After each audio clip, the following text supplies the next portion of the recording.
Tahimik ang buong presinto ng gabing yun. Ang ilaw mula sa fluorescent lamp ay nanginginig. Parang may gustong ilabas sa lihim. At doon, sa gitna ng katahimikan, nakaupo si Sergeant Rodel Anthony de la Vega. Nakasandig sa swivel chair at nakataas ang paa sa mesa. Tila hari ng lugar. Guwapo, matangkad, pati puno, at may taglay na kumpiyansa. Kaya niyang ihatid ang sinumang babae sa langit sa isang ngiti lang. Kilala siya bilang matinik sa chicks, babaero, habulin ng mga babae. At ayon sa iba pang pulis sa presinto, huwag mong seryosohin. Pugi lang yan, pero puro laro sa puso. Pero sa gabing yun, kahit puno ng yabang ang postura niya, hindi niya maiwasang maramdaman ang kakaibang bigat sa hangin. May kasong dumating na magpabago sa mundo niya. Isang kaso ng pagpatay, isang babaeng pinagsamantalahan at pinaslang, at isang lalaking sospek na tila hindi man lang lumaban. Si Brian Gomez. Welcome sa ating mundo ng Pinoy Boy Love Stories. Mga kwentong puno ng kilig, kirot, sekreto, at tunay na pagmamahal. Dito, bawat kwento ay may buhay. Bawat karakter ay may puso. Bawat eksena, may emosyong tatamang diretso sa'yo. Kung mahilig ka sa mga BL na may halong drama at unexpected twist, nasa tamang lugar ka. Huwag mong kalimutang mag-like kung nagustuhan mo ang kwento.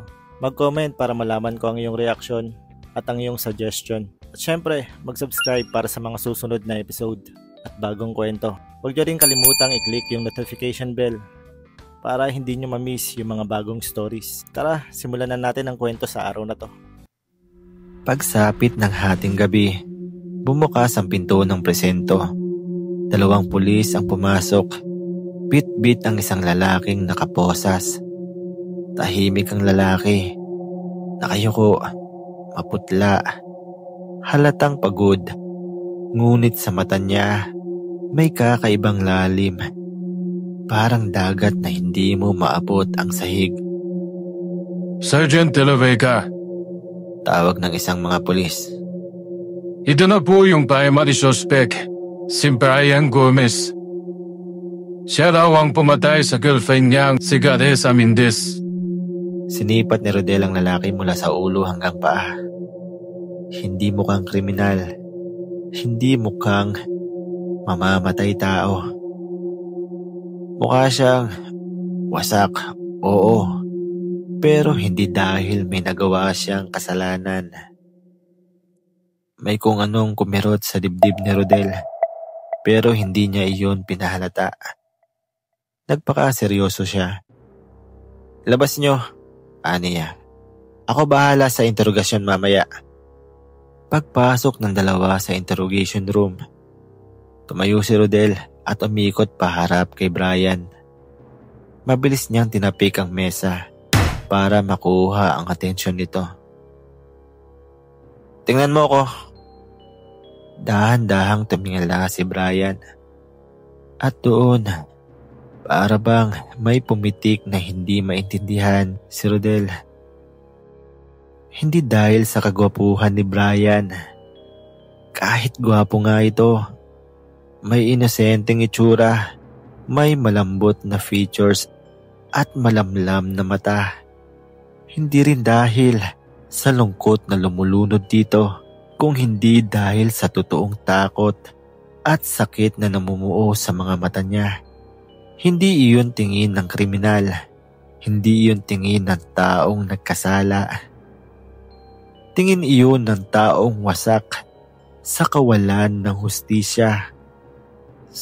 Sir, mahinang boses ni Brian. Hindi ko ginawa yun. Inilapit ni Rodel ang mukha niya. Halos 1 pulgada na lang ang pagitan. At bakit ako maniniwala sa'yo? Napayuko si Brian. Nanginginig ang mga daliri. Dahil mahal ko si Clarissa. Sagot nito. At hindi ko kailanman kayang saktan ng taong minamahal ko. May kung anong dumaan sa dibdib ni Rodel. Parang mainit na hangin. Parang saglit na pagkapukaw. Mahal ko yung pamilya ko, Seth. Maawa kayo sa akin. Huwag po. Tinapik niya ang mesa, tumalikod at hindi na nagsalita. Pero sa loob niya, may munting tinig na nagsasabing hindi siya nagsisinungaling. Kasunod nun ang pamumula ng kanyang mga mata habang napasandal sa gilid. Sunod-sunod ang araw na ginugol ni Rodel sa kaso. Pero habang tumatagal, mas lalo siyang nababahala. May mga ebidensyang mukhang itinanim. May mga saksi na parang pilit na pilit. At higit sa lahat, may isang pangalang paulit-ulit na lumulutang sa mga bulong-bulungan ng mga pulis. Si Noel Evanez, anak ng mataas na ranggong general. Playboy, mayabang, kilalang manyak. At noong tinignan ni Rodel ang mga litrato sa CCTV at testimonya, may isang gabi na hindi niya makakalimutang. Pumasok si Brian sa interrogation room. Pagod at namumugto ang mga mata. Sir, bulalas ni Brian. Bakit parang kahit anong gawin ko, kahit anong sabihin ko, wala namang naniniwala sa akin. Parang lahat na lang kalaban ko. Maniwala kayo sa akin. Wala akong kinalaman dito. Inosente ako. Sa hindi niya inaasahan, lumapit si Rodel at isang bagay ang hindi niya magawang pigilan. Dahan-dahan niyang hinawakan ng balikat ni Brian. Hindi lahat, Brian. Ako, naniniwala ako sa'yo. Bulong niya rito. At hindi ako kalaban. Nagangat ng tingin si Brian. At sa unang pagkakataon, may liwanag na muling sumilay sa mga mata nito. Habang lumilipas ang linggo, unti-unting napapalapit ang dalawa sa isa't isa. Hindi iyon planado. Hindi rin yun sinasadya ni Rodel. Pero bawat pagkakataong titingin si Brian sa kanya, may kung anong hinahatak sa puso niya. Bata pa noon si Rodel, tulad ni Brian, ang kanyang ama ay biktima rin ng maling panghusga, pagbibintang at pang-aalipusta. Kaya't ganun na lamang ang awa na nararamdaman niya rito. Tila ba bumabalik ang trauma habang nakikita niya ang kanyang ama na pilit nagmamakaawa sa pulisya. Sa parehas na sitwasyon at pagkakataon, muli niya itong nadama sa kaawa-awang binata. Ang takot na iyon ay ang nagpalakas ang loob niya na ipaglaban ang taong nasa harapan niya at protektahan ang mga inosenteng tulad ni Brian at ng kanyang ama. Pero sapat na ba itong dahilan para maunawaan niya ang totoong sinasabi ng kanyang puso? Isang gabi, nagdala siya ng pagkain sa selda ni Brian. Hindi niya alam kung bakit. Hindi niya rin alam kung para saan. Pero nang makita niya ang gulat sa mukha ni Brian, napangiti siya. Sir, Pagkapulong nito, bakit kayo? Gutomin mo yung sarili mo. Bubugbugin ka ng katawan mo. Sige ka. Sagot ni Rodel. Sabay sabi ng, tara, kain na tayo. Tahimik silang kumakain. Pero sa gitna ng katahimikan, nang marinig ni Rodel ang mahinang tawa ni Brian, parang may umangat na init sa dibdib niya. Bakit ka tumatawa? Di ko alam, sir. Sagot ni Brian. Siguro dahil sa simula nang mapagpintangan ako at makulong, wala nang gustong lumapit sa akin, sir. At wala nang gustong maniwala sa akin. Ngayon lang ako nakaramdam na may taong nasa panig ko. Salamat po, sir. Saglit silang nagkatitigan. At doon, unang beses na naramdaman ni Rodel ang malakas na kabog ng puso niya.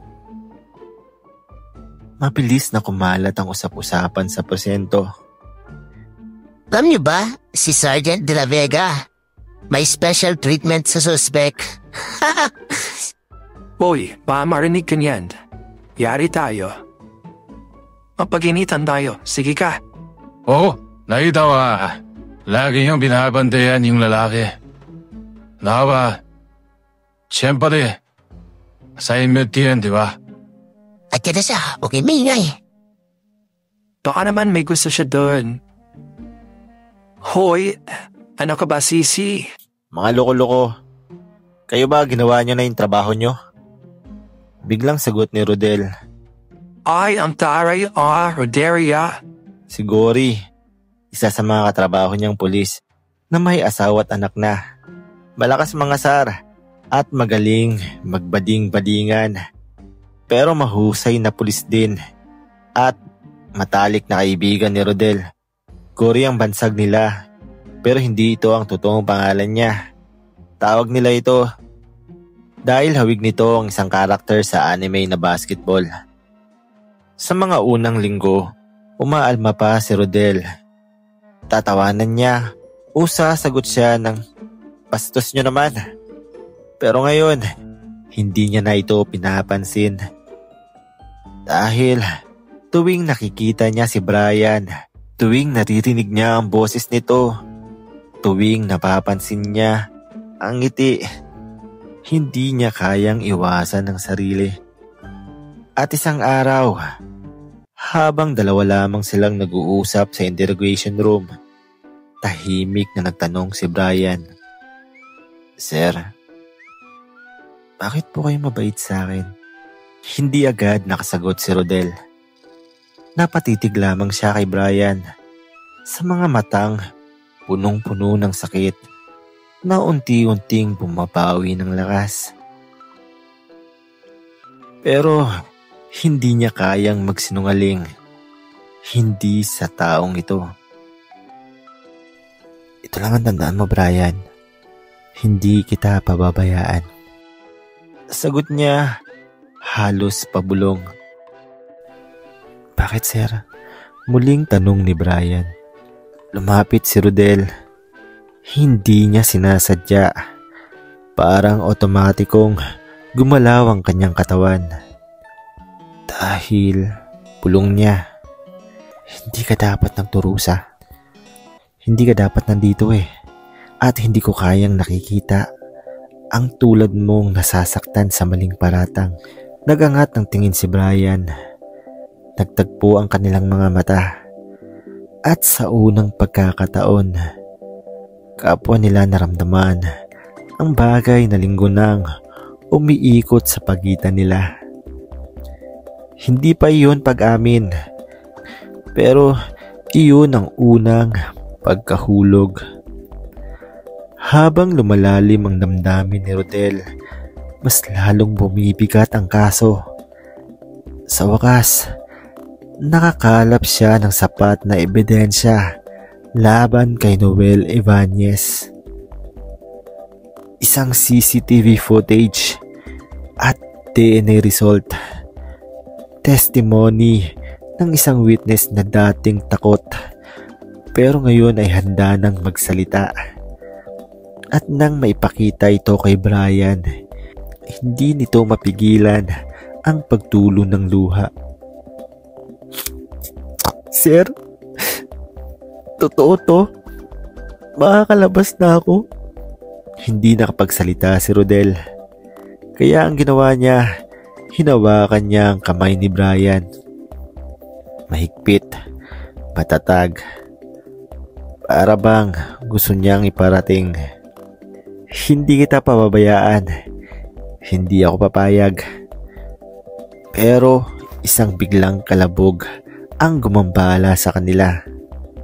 Pumasok ang isang pulis, hinihingal. Sir, si General Ibanez nandito, paparating. Galit na galit, hinahanap kayo. Napahigpit ng hawak si Rodel sa kamay ni Brian. Huwag kang mag-alala, akong bahala. Hindi kita pababayaan. Dito ka lang sa likod ko. Parang nanggagalaiti na bagyong pumasok ang general. Kasama ang anak niyang si Noel na nakangising parang walang nagawa. Mukhang sumusobra ka na, Sergeant. Malalim at malamig na boses ng general. Anak ko ang inaakusahan ng rapist killer. Sakang walang hiya. Sir, mahinang sagot ni Rodel. May ebidensya po ako. Ebidensya? Tawa ng general. O gawa-gawa mo lang. Dahil balita ko, may special kang interes sa suspect mong walang kwenta. Kumirot ang panga ni Rodel. Mawalang galang na General Ibanez. Pero hindi ko hahayaang abusuhin niyo ang batas. Humarap si Noel, mapang-asarang ngiti. Bakit? Dahil gusto mo yang si Brian? Bulong nito. Kaya mo pa akong itiyin? Tinan mo ako. Tumigil ka. Mariing sabi ni Rodel. Pero ngumisi lang si Noel. Kahit anong gawin mo, Sergeant. Akin lang ang huling salita dito. Akin lang ang huling halakat. Sabay tawa ng general. Maghintay ka. Tatanggalin kita sa pwesto kung kailangan. At lumapit si general kay Brian. Hinawakan ng kwelyo nito. Sinisira mo ang pangalan ko, bata. Bago pa nito masaktan si Brian, inagaw siya ni Rodel. Hinila niya si Brian palayo at hinarang ang general. General, kapag ginalaw niyo pa ulit siya, mariing sabi ni Rodel. May kalalagyan kayo, general.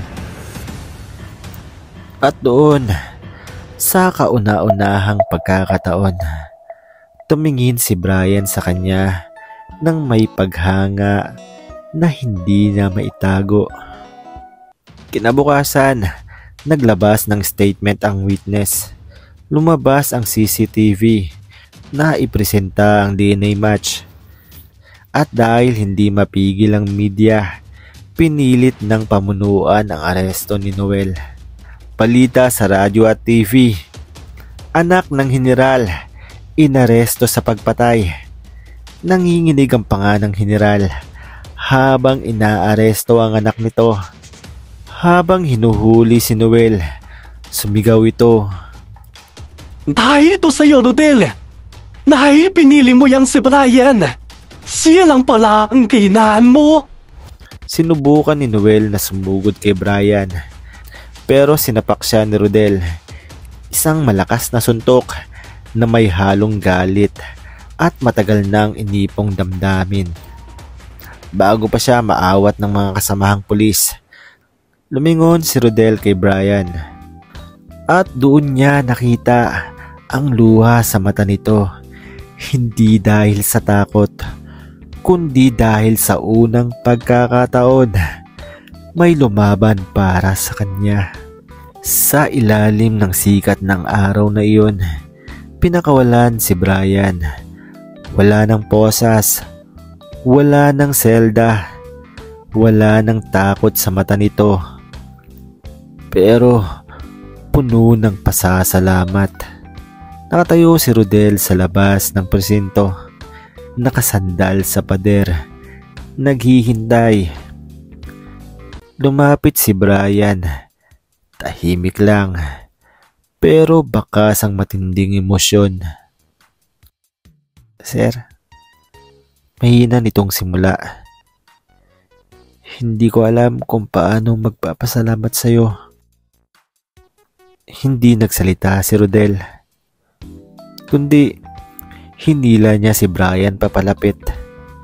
Hindi marahas, pero puno ng damdamin. At doon, sa gitna ng mga paparating na pulis at sa liwanag ng hapon, niyakap niya si Brian. Mahigpit, mainit, at totoo.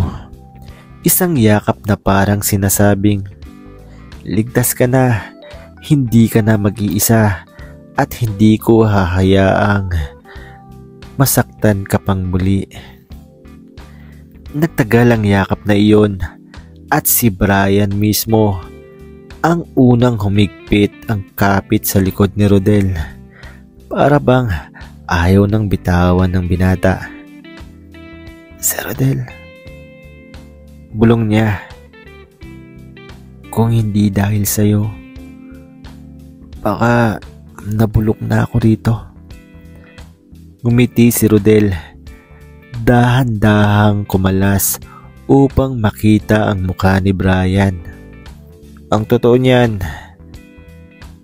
nakita ko sa iyo ang aking ama. Alam ko na kung saan man siya naroon ngayon, ay masaya siyang meron akong naligtas sa parehas ng sitwasyon niya. Kahit pa hindi niya nakamit ang hustisya noon. Pero ito nga lang ba talaga ang dahilan ni Rodel? O may mas malalim pang damdamin ang tuluyan ng nabuo sa kanyang puso? Naniniwala ko na masaya ang iyong ama para sa iyo, Sir Rodel. At alam kong proud siyang napakabuti niyo. Ngunit ang mga ningning sa mata ni Rodel ay tila ba may iba pang gustong ipahiwatig. At may gustong sabihin kay Brian. Bakit, sir? Tanong ni Brian na naguguluhan. Huminga ng malalim si Rodel at sa unang pagkakataon, wala siyang takot. Pakiramdam ko, pwede bang mamaya ko na lang sabihin sa'yo? Pag nakalabas na tayo dito, parang iba na kasi yung paligid natin. Para tayong mga bidang karakter sa pelikula na pinapanood nila. Sabay, hiyawan at tuksuhan ng mga kasamang pulis. Matapos ang ilang saglit, narating nila ang condo unit ni Rodel. Pansamantala muna niyang pinatuloy si Brian sa kanya dahil sa palagay niya mas mainam na doon muna ito kaysa bumalik sa bahay na nagbibigay sa kanya ng trauma. Pagpasensya mo na ha, maliit lang tong unit ko. Naku si Rodel, ako sana yung mahiya dahil pinatuloy niyo pa ako rito. Sobra na po yung nadulot ko sa inyong storbo. Sagot ni Brian. Ano ka ba? Wala yun. Tugon naman ni Rodel. Ilang oras pa ang nakalipas ng pag-uusap. Muli na namang napatitig si Rodel na may kislap sa mga mata. Sa oras na iyon, nabulalas na lang ni Brian ang salitang, "Bakit, sir?" Sa mga oras na iyon ay wala nang takot at pagkukubli. Wala na ring pagpipigil pang nadama si Rodel. At agad na inamin ang totoong nararamdaman kay Brian. Paano kung may nararamdaman na ako sa'yo? Pakiramdam ko, mahal na kita. At gusto kong protektahan kita. Pwede ba yun? Ilang saglit pa ay bigla na lamang tumulo ang luha ni Brian. Naramdaman niya ang taong ito. Kailanman ay hindi siya hahayaang magdusa. Sa kabila ng lahat ng kanyang kabiguang naramdaman, siya ang totoong pagmamahal. Lumapit siya, nagtama ang kanilang noo, at sa pagitan ng dalawang lalaking binago ng sakit, hustisya at pag-ibig, nagtagpo ang mga labi nila. Hindi marahas, hindi madalian. Isang halik na puno ng pangako. Pangakong mananatili, pangakong hindi iiwan, pangakong totoo. Lumipas ang ilang buwan, si Brian ay malaya na. Nakakuha ng bagong trabaho at nagsimula muling buuin ang buhay. Si Noel ay nakulong, ang general ay naharap sa investigasyon at natanggal sa pwesto. At si Rodel, siya ang unang pumasok sa trabaho at unang umuwi para sunduin si Brian sa trabaho nito at sabay na umuwi sa bagong kondo na magkasama sila. Tuwing nagkakape sila tuwing umaga, magkahawak sila ng kamay sa ilalim ng mesa. Tuwing magkasabay silang nanonood ng TV sa hapon, nakasandal si Brian sa balikat niya. At tuwing gabi, bago matulog, lagi silang may parehong bulong. Salamat dahil dumating ka. Hindi perpekto ang kwento nila. May luha, may sakit, may panghuhusga, at may takot. Pero higit sa lahat, may pag-ibig na hindi sinira ng kasinungalingan. Isang pag-ibig na nagsimula sa duda, lumalim sa pagtitiwala, at naging totoo dahil pinaglaban. At sa araw-araw na magkahawak kamay nilang hinaharap ang mundo, alam nilang ang kwentong sinimulan sa sakit ay nagwawakas sa pagmamahal na malaya, totoo, at walang bahid ng kasinungalingan.